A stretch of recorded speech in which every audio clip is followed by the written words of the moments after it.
Dear students, अस्सलाम वालेकुम वरहमतुल्लाहि वबरकातुहू। उम्मीद है आप लोग खैरियत से होंगे। अल्लाह रब्बुल इज़्ज़त आप लोगों को खुश रखे। स्टेट्स ऑफ मैटर 2 लिक्विड हमारा स्टार्ट है। लेक्चर नंबर 13 है वंडर वाल फोर्सेस, हाइड्रोजन बॉन्डिंग। वंडर वाल फोर्सेस में हमने हाइड्रोजन बॉन्डिंग का स्टार्ट लिया हुआ है। इस पर हम तफसीलन बात कर रहे हैं। बहुत इंपॉर्टेंट सेक्शन है एग्ज़ाम के लिहाज से, इसलिए इस पर अटेम्प्ट टिकट के या कम्पिटेटिव एग्ज़ाम में बहुत सारी बातें आती हैं, तो हमने इसको तफसीलन डिस्कस करना है। आज एप्लीकेशन ऑफ हाइड्रोजन बॉन्डिंग का पार्ट 2 है, जिसमें हम स्ट्रक्चर ऑफ आइस और कुछ छोटी मोटी एप्लीकेशन है हाइड्रोजन बॉन्डिंग के लिहाज से उसको डिस्कस करेंगे। लेक्चर का स्टार्ट लेते हैं। मेरा नाम है गुलाम नबी और आप देख रहे हैं हमारा प्यारा सा खूबसूरत सा चैनल केमिस्ट्री वाला। देखिए, स्ट्रक्चर ऑफ आइस में एक चीज़ को ये देख लें कि आइस जो है ये सॉलिड स्टेट में है। सॉलिड स्टेट है वाटर की, ठीक है, सॉलिड स्टेट है वाटर। और इसमें एक बड़ा इंपॉर्टेंट सवाल आता रहता है, शॉर्ट क्वेश्चन के why ice float on the surface of water.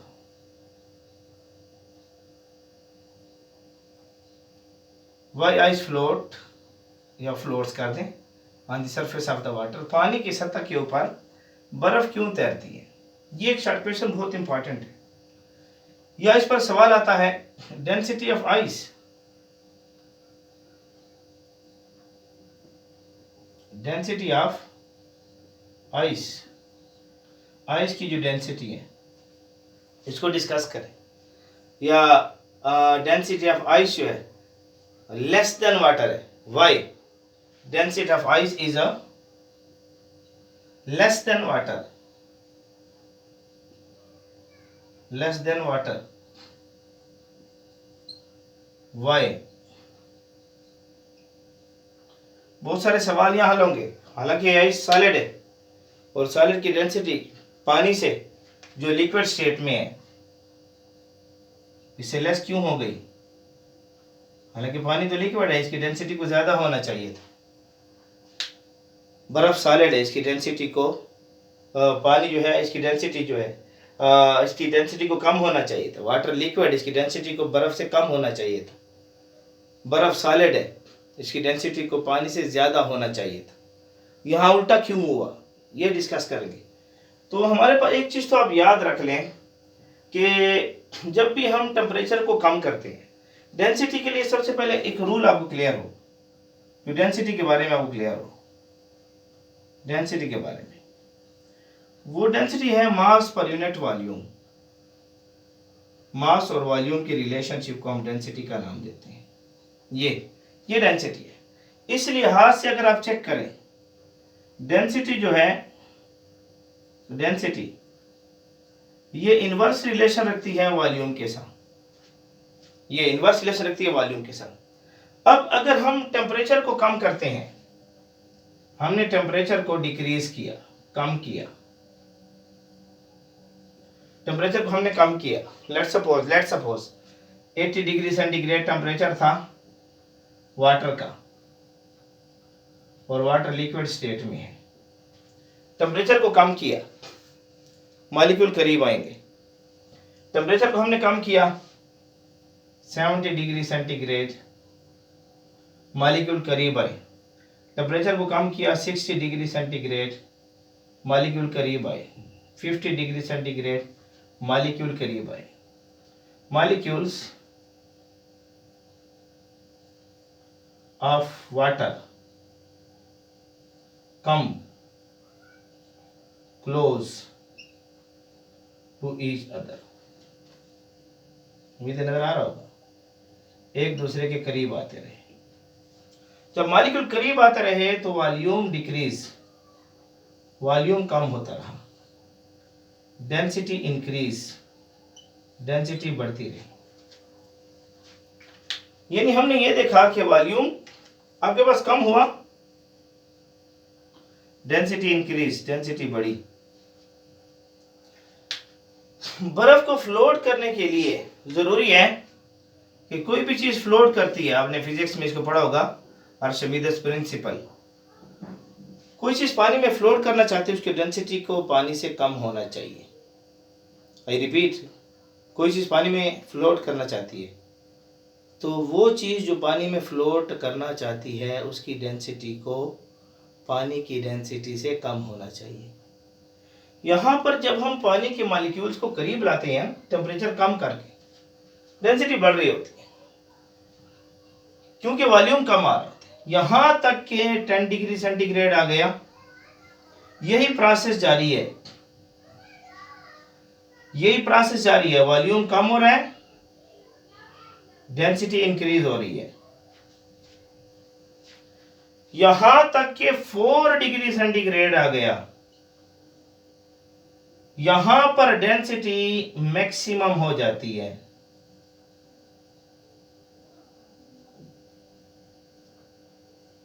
Maximum हो जाती है यानी वॉल्यूम अपनी आखिरी सतह पर, आखिरी सतह तक इतना कम हो जाता है कि डेंसिटी मैक्सिमम हो जाती है। इसके बाद 4 डिग्री सेंटीग्रेड जब आता है ना, 4 डिग्री सेंटीग्रेड के ऊपर, इसके बाद पानी जो है एनामोलस बिहेवियर शो करेगा। वाटर जो है 4 डिग्री सेंटीग्रेड से बिलो अगर आप टेम्परेचर को करेंगे, 4 डिग्री सेंटीग्रेड से बिलो आप टेम्परेचर को करेंगे, 4 डिग्री सेंटीग्रेड टेम्परेचर को बिलो करें, वाटर एनामोलस बिहेवियर शुरू करता है। एनामोलस बिहेवियर अजीब और गरीब रवैया, जो रवैया आप एक्सपेक्ट नहीं कर रहे, इसलिए यहां पर सवाल आता है anomalous behaviour of water. Anomalous behaviour of water, ये भी शॉर्ट क्वेश्चन आता है इस पर। एनामोलस बिहेवियर ऑफ वाटर अजीब और गरीब रवैया शो करता है। 4 डिग्री सेंटीग्रेड से आप टेम्परेचर 3 डिग्री सेंटीग्रेड की तरफ लाओ, 2 डिग्री सेंटीग्रेड की तरफ ले जाओ, 1 डिग्री सेंटीग्रेड की तरफ ले जाओ, 0 डिग्री सेंटीग्रेड की तरफ ले जाओ। एनामोलस बिहेवियर क्या रहा? वॉल्यूम इंक्रीज होना शुरू हो गया, डेंसिटी डिक्रीज होना शुरू हो गई। Anomalous behaviour. टेम्परेचर 4 रीजन पढ़ेंगे, रीजन डिस्कस करते हैं, पहले टॉपिक को समझ लो। 4 डिग्री सेंटीग्रेड तक डेंसिटी मैक्सिमम थी, उसके बाद 3 degree centigrade, 2 degree centigrade, 1 degree centigrade, 0 degree centigrade, और इससे अब जितना भी बिलो जाएंगे टेम्परेचर को लेते जाओ, density decrease, volume increase, density decrease, volume increase, density decrease, volume increase. अब डेंसिटी डिक्रीज हो रही है तो आइस क्या करेगी? फ्लोट करेगी। क्यों? मैंने अभी समझाया, कोई भी चीज पानी में फ्लोट करना चाहती है उसके लिए जरूरी है उसकी डेंसिटी लो हो, कम हो, देन वाटर। पानी के बदले डेंसिटी लो होनी चाहिए। तो यहां डेंसिटी कम हुई, एक्सपेरिमेंटल। ये चीज हमें कौन बता रही? एक्सपेरिमेंट।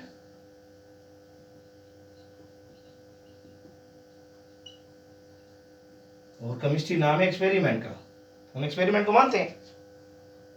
तो यहां पर एक वजह दे, तो ये क्लियर आपको दिमाग में होनी चाहिए। अब ऐसे क्यों हुआ? इसकी वजह क्या है? इसकी सबसे बड़ी वजह क्या है? इसकी वजह यह है कि जो, अच्छा इसको नोट करें, मुझे जगह जरूरत पड़ेगी। इसको नोट करें, शाबाश, नोट करें, शाबाश, स्क्रीनशॉट ले लें। ठीक है, उम्मीद है आपने स्क्रीनशॉट ले लिया होगा। अच्छा, इसकी सबसे बड़ी वजह क्या है? देखिए ना, देखिए इसमें मुझे जगह जरूरत पड़ेगी। इसको साफ कर लेते थोड़ा सा, यहाँ काम लग जाएगा। यहाँ देखिए ना, यहाँ जब 0 डिग्री सेंटीग्रेड की तरफ हम आते हैं, 4 से 0 डिग्री सेंटीग्रेड की तरफ, तो आइस जो है ना, ये हेक्सागोनल स्ट्रक्चर डेवलप करता है। हेक्सागोनल स्ट्रक्चर डेवलप करता है।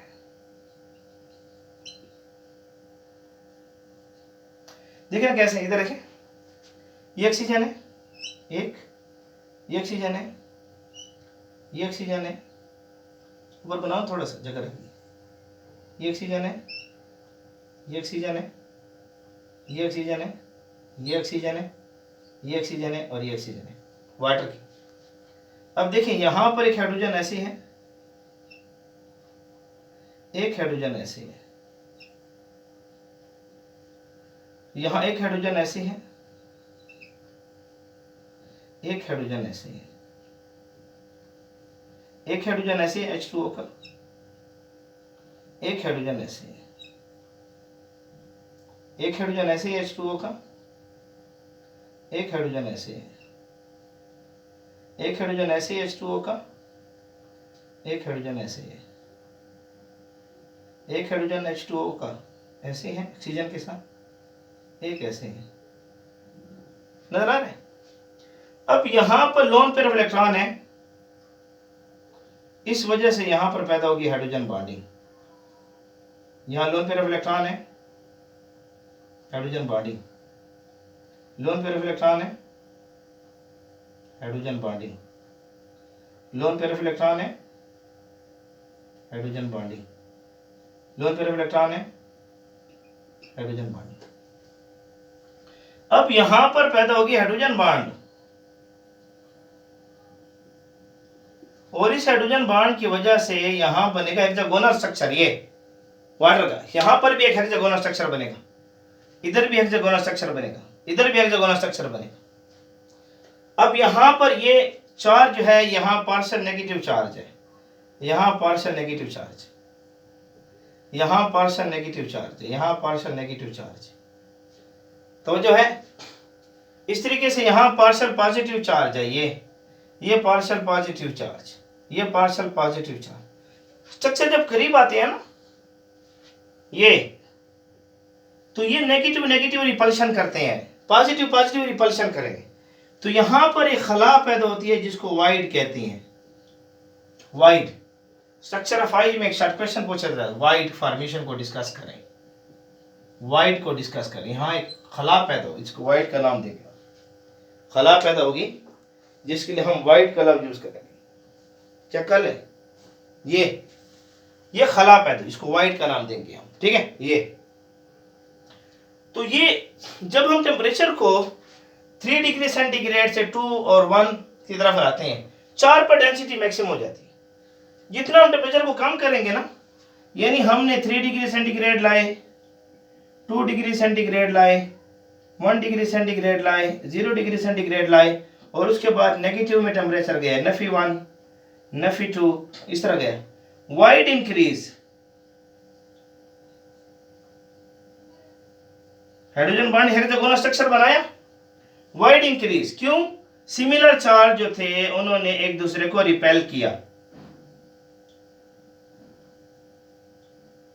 सिमिलर चार्ज एक दूसरे को क्या कर रहे हैं? रिपेल्ड। मुझे नजर आ रहा होगा, चेक कर लेते हैं। हाँ बिल्कुल, सिमिलर चार्ज एक दूसरे को रिपेल्ड करेंगे, तो जो आपके पास वाइड है, वाइड VOID, ये इंक्रीज होगा, वाइड इंक्रीज होगा। तो वाइड जब इंक्रीज हुआ मतलब ये है वॉल्यूम इंक्रीज, वॉल्यूम इंक्रीज तो मतलब है डेंसिटी डिक्रीज, और जब डेंसिटी डिक्रीज होगी आइस की तो ये फ्लोट करेगी ऑन सरफेस ऑफ वाटर। बस ये कॉन्सेप्ट है,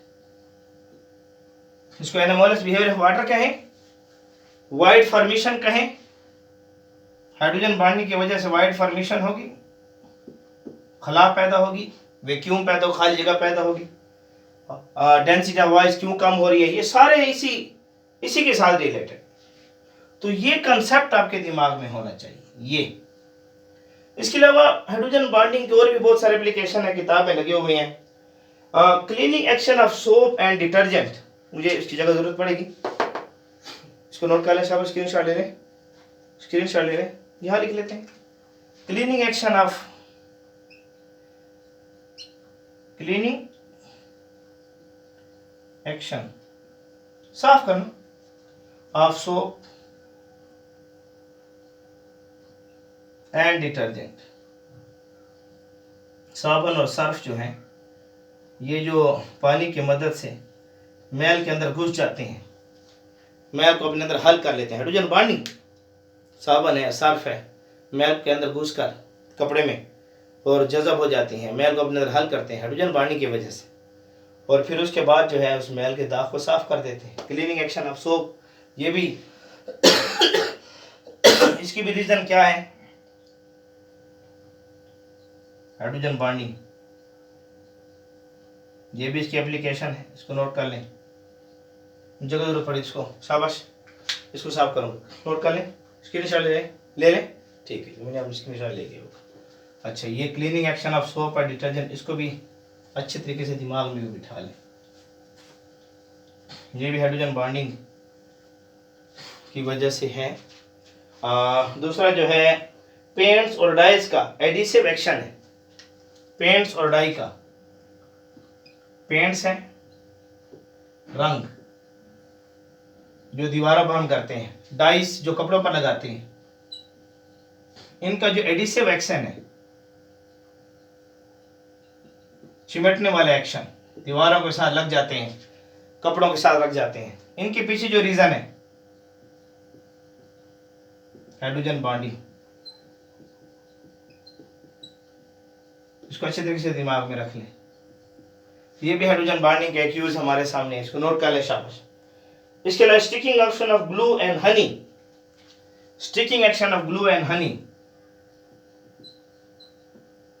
स्टिकिंग एक्शन जो चिमट जाती है ऑफ ग्लू, जो आपके बैट टूट जाए और आप ग्लू लगाते हैं सफेद से, और उसके ऊपर आप जो है धागा वगैरह जो है उसके ऊपर लगा देते हैं, बांध देते हैं, और उसके बाद ग्लू जो है उस जो टूटी हुई जगह को आपस में बना लेती है।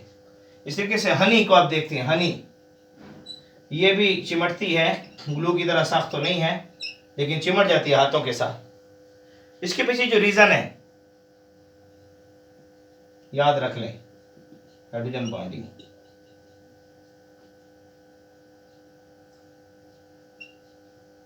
ये एक यूज है, एप्लीकेशन है हाइड्रोजन बॉन्डिंग का।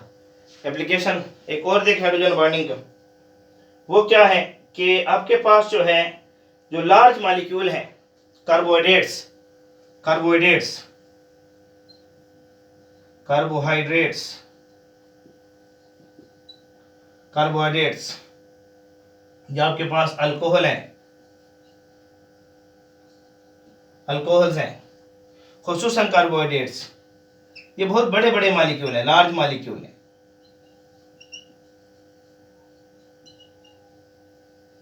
बहुत बड़े बड़े मॉलिक्यूल है, लार्ज मॉलिक्यूल है। लार्ज मॉलिक्यूल से मुराद क्या है, इनका मास ज्यादा है। इतने बड़े मॉलिक्यूल होकर ये स्टेबल है, स्टेबलाइज्ड है। कार्बोहाइड्रेट्स मीठी चीजें आपके घरों में जो पाई जाती हैं, रोटी आप खा रहे हैं, डबल रोटी खा रहे हो, गंदम है, बड़े बड़े मॉलिक्यूल इसमें कार्बन, मास इनका बहुत ज्यादा है। ये स्टेबलाइज क्यों है, रीजन क्या है इनके पीछे, हाइड्रोजन बॉन्डिंग। इन सारी बातों को आपने नोट रखना है, हीट एंड डिकैड के लिहाज से इंपॉर्टेंट है। मैं सेट पर हो रहा हूँ, इसको नोट कर ले, शाबाश, स्क्रीनशॉट ले लें, शाबाश, ले लें। तो उम्मीद है आप लोगों को आज का लेक्चर पसंद आएगा, हाइड्रोजन बॉन्डिंग। इसके ऊपर हाइड्रोजन बॉन्डिंग की मजीद बातें भी हम करेंगे, हाइड्रोजन बॉन्डिंग को हम तफसील से जारी रखेंगे, इसके ऊपर डेप्थ में बात करेंगे। बस बने रहें, जुड़े रहें। अल्लाह रब्बुल इज्जत आप लोगों को खुश रखे।